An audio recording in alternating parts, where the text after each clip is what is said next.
Som I kan se, der går jeg sammen med min lille søde Amikio. De der Mixibær. Så er vi på vej op mod stallen. Eller, vi står så ude for i dag. Der havde vi lige lyst til. Så er jeg i gang med at strille ham. Så efter jeg har reddet, så er det sådan meget hyggeligt at snakke med ham. Han er sådan, hvad så fedt du? Altså, han synes bare, det er rart.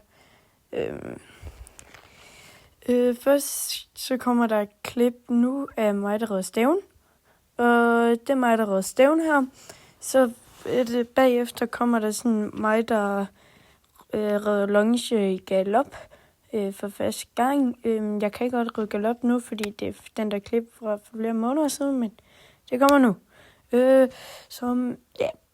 Nu rider jeg longe. Det var meget, meget nøjeren, da jeg skulle ride galop for første gang.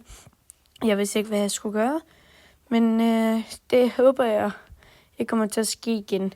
Altså, det var rigtig nøjeren. Det kan godt være, at det blev lidt for nøjeren, men ja, sådan var det. Ellers, det var rigtig nøjeren, men rigtig sjovt. Nu kommer der nogle billeder af, for eksempel de forskellige heste. Så ja, det var bare det.